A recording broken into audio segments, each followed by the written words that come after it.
Halo pemirsa GPR TV dari Sabang sampai Merauke, dari Miangas hingga Pulau Rote. Bertemu kembali dengan saya Anggria Ratri dalam kanal siaran berita pemerintah.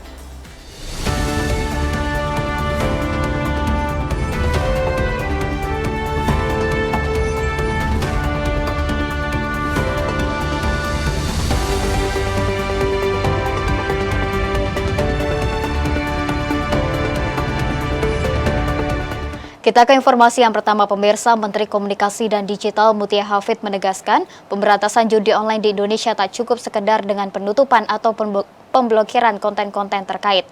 Dalam memberantas judul, Mutia menyebut penting juga mengaudit kualitas dan integritas SDM hingga sistem khususnya di Kementerian Komdigi.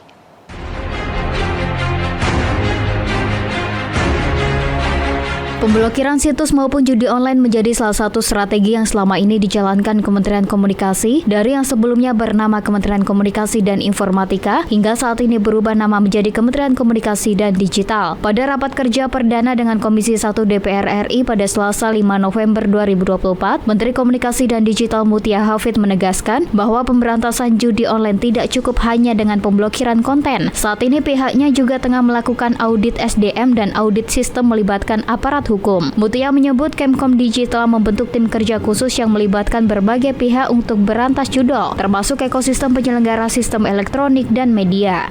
Namun demikian kami juga berhati-hati Pak Ketua, karena saat ini juga kepolisian tengah masuk, jadi tentu audit sistem kita belum bisa dilakukan perubahan sistem karena sistem yang sekarang juga mungkin menjadi objek dari pengembangan penyidikan yang dilakukan oleh kepolisian. Jadi artinya kita melihat dulu permasalahannya apa, namun kami belum dapat melakukan pembaharuan khususnya yang terkait sistem teknologi karena yang saat ini masih ada kemungkinan dilakukan atau menjadi objek dari pengembangan penyidikan. Dalam keterangan sebelumnya, Mutia mengaku bahwa sejak pemerintahan baru Presiden Prabowo Subianto, pihaknya sudah menangani 187.000 situs yang terindikasi memfasilitasi judi online dalam rentang waktu 10 hari. Pemberantasan judi online perlu mendapatkan dukungan dari masyarakat. Bagi masyarakat yang ingin melaporkan konten judi online atau penipuan dari penyalahgunaan nomor, Kemkomdigi membuka sejumlah layanan pengaduan yang bisa masyarakat akses, seperti di aduankonten.id untuk pengaduan konten negatif. Pengaduan ini juga bisa diakses melalui kontak WhatsApp di 0811 9924 545. Kemudian untuk WhatsApp chatbot stop judi online, masyarakat bisa mengadukan ke nomor layanan 0811 1001 5080. Sementara untuk pengaduan penyalahgunaan nomor seluler, masyarakat bisa mengakses aduannomor.id. Dan untuk portal pelaporan rekening bank atau e-wallet terindikasi tindak pidana, masyarakat bisa melaporkan ke situs cekrekening.id. Kementerian Komunikasi dan Digital akan memprioritaskan penyelesaian 542 BTS 4G yang berada di daerah dengan medan sulit seperti di Papua. Menteri Komunikasi dan Digital Mutia Hafid mengatakan Kemkomdigi telah melakukan konsultasi dengan TNI untuk pendalaman tentang pembangunan di lokasi tersebut. Kementerian Komunikasi dan Digital akan memprioritaskan penyelesaian 542 Base Transceiver Station atau BTS 4G yang berada di daerah dengan medan sulit seperti di Papua. Menteri Komunikasi dan Digital Mutia Hafid dalam rapat kerja bersama Komisi 1 DPR RI mengatakan, kendala yang dihadapi saat ini dalam proses pembangunan BTS 4G di Papua adalah kendala medan yang berat dan sulit dijangkau. Meski demikian, ia menyebutkan bahwa Kemkomdigi telah melakukan konsultasi dengan TNI untuk pendalaman tentang pembangunan di lokasi tersebut.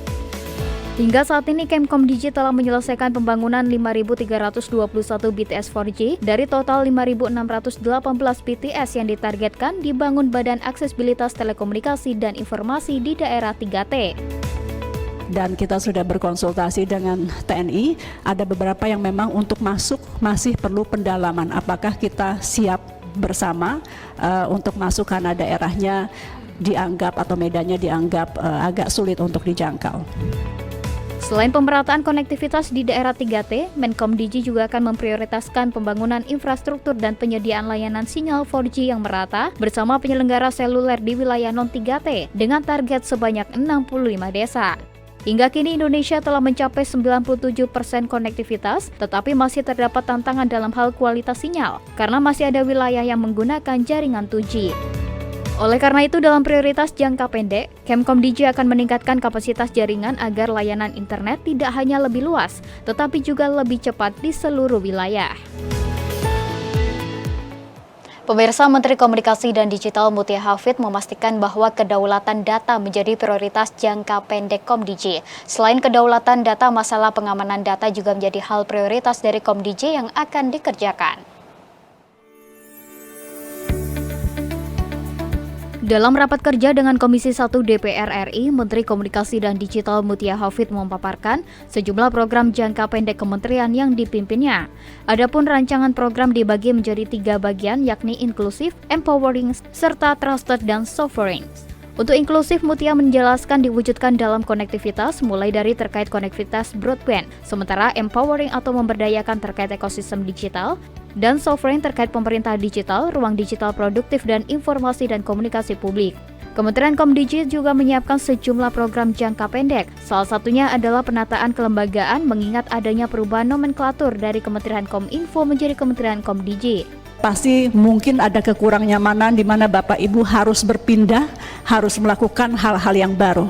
Tapi insya Allah kami mendapat komitmen dari partner-partner saya di depan maupun juga para anggota kami di Kemkomdigi di belakang untuk merubah dengan cukup signifikan Bapak-bapak, Ibu-ibu terkait struktur supaya pengawasannya ketat.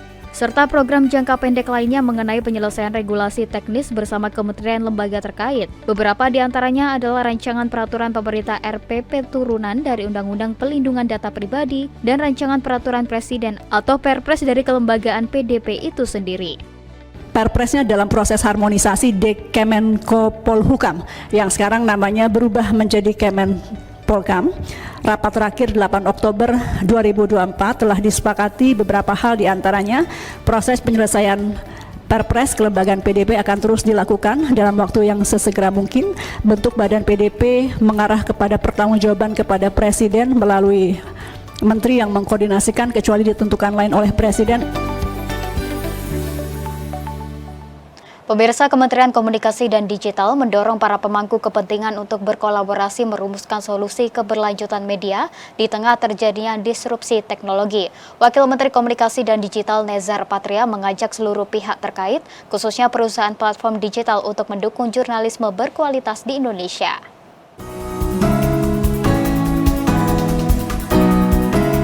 Wakil Menteri Komunikasi dan Digital Nezar Patria mendorong pemangku kepentingan untuk saling berkolaborasi merumuskan solusi keberlanjutan media di Indonesia, terutama dalam mempertahankan kualitas jurnalistik dan model bisnis yang paling tepat. Hasil survei Indeks Kemerdekaan Pers tahun 2024 menunjukkan angka 69,36% dengan kategori cukup bebas. Dewan Pers mengidentifikasi faktor lingkungan ekonomi, politik, dan hukum menjadi pendorong angka indeks tersebut. Wamenkomdigi menilai tren penurunan industri media nasional merupakan dampak nyata dari disrupsi teknologi. Menurutnya, keberadaan hampir 4.000 media online menekan populasi media cetak dan radio hingga makin mengecil. Nezar menyatakan hal ini juga berlangsung secara global sehingga memicu inisiatif untuk menjaga kualitas jurnalisme dengan model seperti National Fund for Journalism di Amerika, untuk mengatasi hambatan atau ketidakseimbangan di pasar media hingga mempercepat proses transformatif di industri pers. Lewat Peraturan Presiden Nomor 32 Tahun 2024 tentang tanggung jawab perusahaan platform digital untuk mendukung jurnalisme berkualitas, pemerintah mendorong Dewan Pers menjadi katalisator dalam menjadikan relasi imbang antara industri pers dengan penyelenggara platform digital. Sampai hari ini saya kira pers Indonesia terus meningkatkan kualitasnya, terus bertahan di tengah disrupsi teknologi, dan pemerintah memberikan perhatian yang besar untuk industri pers agar bisa menghasilkan karya-karya jurnalisme yang berkualitas. Nah, ini ditunjukkan dengan Perpres Nomor 34 Tahun 2024 di mana pemerintah mengajak platform digital untuk bisa mendukung jurnalisme yang berkualitas. Pemirsa, kami akan segera kembali dengan informasi lainnya, tetaplah bersama kami.